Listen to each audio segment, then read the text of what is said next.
Hi everyone, and welcome back to my YouTube channel, Elegantly EDC.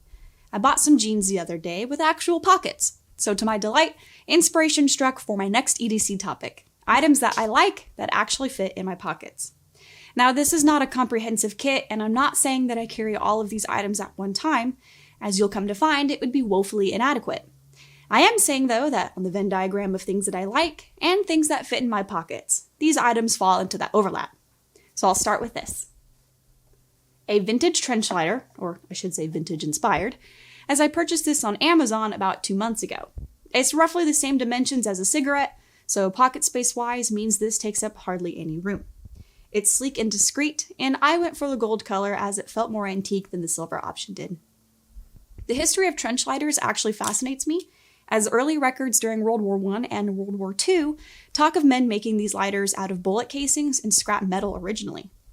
Trench lighters, as they would later become commercially known, are sort of a cousin, if not a direct sibling, to rope lighters used by sailors, traders, and pirates in early antiquity. So, all that to say, the ingenuity of making a lighter that was weather and wind resistant in a compact frame, I knew I wanted to get one. So, before investing in a true relic, because a true EDC one would not fit my pockets, I went for this one for $13. It requires kerosene fuel, which can be refueled by unscrewing the bottom cap and then putting in more kerosene. I took it apart when I first got it. I actually do that quite often with a lot of the gear I receive, and then I put it back together. And inside is extra rope, or wick, and cotton/wadding insulator to help retain fuel. So if the wick up top is looking a little worse for wear, you can actually pull the wick up and utilize the saturated length below. The cap has an O-ring to help the fuel reservoir contain some of the kerosene and help with evaporation, but this lighter, just like any other lighter, still suffers from that problem. But this is well within my expectations for a trench lighter only costing $13. It sparks really well, and I know that lighters that spark as much as this can potentially be a safety hazard compared to smokeless lighters, but I prefer lighters that have that spark. I truly believe it adds something to the experience, if nothing more than just a burst of chaotic light. I don't smoke, but I like keeping lighter on me as a staple EDC piece of gear for me. And since getting a taste for a trench lighter with this one, I plan to upgrade to a nicer one in the very near future. The next item that I found to fit comfortably in a pocket, well, technically in a wallet and then in my pocket, is this. This is the KIKKERLAND camera-shaped multi-tool. I was actually walking around downtown where I live, and my sister pointed this out, and I bought it for $5. Online from the KIKKERLAND brand, they run for $5.50. There are undeniably better multi-tools out there to choose from, and I even become wary of multi-tools that try to cram too much into one housing unit, but for the price point, I wanted to give it a try. The manufacturers claim the following tools: a blade, a flathead and Phillips screwdriver, 2 wrenches, a saw blade, some pry bar nail pullers, a butterfly screw wrench, a ruler, the Sunny 16 rule guide, and a keyhole. If you're not a photographer, the Sunny 16 rule is used in photography, especially outdoors, and helps give a rudimentary framework for aperture and shutter speed settings in cameras. Essentially, if you don't have the proper equipment like a light meter, you can use this rule for the correct settings in your camera so you won't ruin your photos. But most modern cameras now have fantastic internal hardware paired with the addition of greater post-production editing capabilities. As for the other functions advertised on this multi-tool, it's mostly straightforward. The blade on top is sharp enough, but you'd be better off with a pocket knife of the same dollar value. The bottle opener, the screwdrivers, and the wrenches all work just fine too.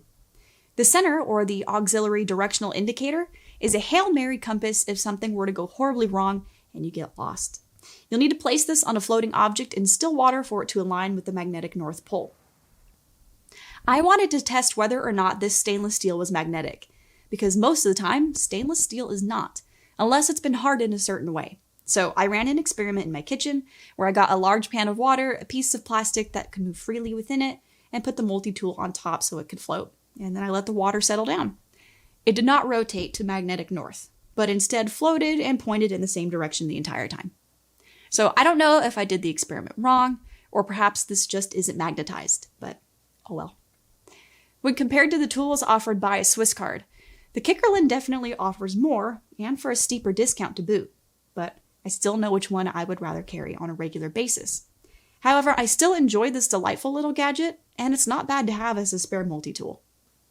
The thing that I'm most excited to talk about, though, is the OLight brand flashlight. And I bought this iMini 2 rechargeable keychain flashlight, and this was an impulse buy compared to most items that sit on a wish list for a while. I saw it a little while ago, and for 15 bucks, clicked add to cart. It comes in a few colors, and I purchased the dream blue color, though in certain lighting, it takes on more of a greenish tint. For those who have been looking for the world's most straightforward flashlight, I think I found it. There was only one setting for this light, and it sits at an appreciable 50 lumens, perfect for most flashlight scenarios, and it has a beam distance of 21 meters, and this is all according to OLight. Runtime, also according to the user guide, at full charge is 60 minutes. And at first I thought, oh, only 60 minutes? And then I remembered how small this is and went, nope, that's perfect, never mind. To turn it on, detach the top half from the bottom, and that's it. 50 lumens immediately with no fuss, no buttons, no flashing lights, no extra bells and whistles, nothing. To turn it off, just reattach the two halves. The two components are held together by a very, very strong magnet. The top half hardly weighs anything, so I have full faith that this magnet will hold it securely. And to tear them apart, you actually have to pull with a decent amount of force. To charge the flashlight, the bottom half is a fully functional USB. You can plug it into a small charging brick, the side of your laptop, or even a portable charger for on-the-go charging. And I find this process to be super seamless, as I have tried this on multiple different USB ports with no problems. And the good news is, you don't have to do that awkward USB game where you stick it in one way and then you have to take it out, flip it around, stick it back in, only to come to realize that you had it right the first time? Yeah, none of that. To protect the USB, the light comes with 2 silicone slip covers. And for those who maybe want to attach it to keys or a belt loop, it also comes with a little carabiner. It's tiny and discreet with a length of only 55 millimeters and a weight of less than an ounce. Water resistance has a rating of IPX6. So with all that combined, I really love this light. I keep it on my retractable keychain at work on my hip, and I love the quick draw action of this handy dandy light. It's a 10 out of 10 for me.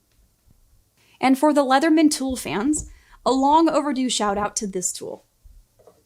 The LEATHERMAN Micra. This tool has actually been with me since 2021, and though I'm still loyal to Team Victorinox, the Micra is fantastic.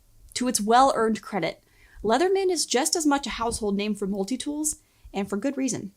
Stainless steel, sturdy, and weighing in at 1.8 ounces, this tool is a great pocket carry tool for everyday needs. There are more comprehensive models out there, but those larger ones just don't jive well with the size of women's pockets. The tools include the scissors, knives, some screwdrivers, and some other odds and ends, but my personal favorite tool is this nail care one because, well, I like to keep my nails as nice as I can. And while I use this for smaller tasks, Leatherman was built for the rugged elements, and this will hold up to activities like fishing, camping, or pretty much anything else outdoors that you want to do.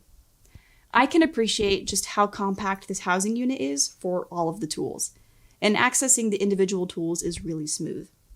Something that I think Leatherman does better than Victorinox is that the tools don't snap and lock. I can manually and slowly tuck them away one at a time without having to worry about them snapping back into place with my finger still on the track. So, sorry Victorinox fans. The lighter, the multi-tool, and the iMini OLight are all great backups for other tools that are more sturdy and more reliable. The Leatherman, however, shines as a tool that I would trust to take center stage and not be relegated as a backup tool waiting in the wings. It's competent, and best of all, it's pocket-sized. But let me know what you think of these items in the comment section below. Thank you again for watching Elegantly EDC, and I'll see you next time.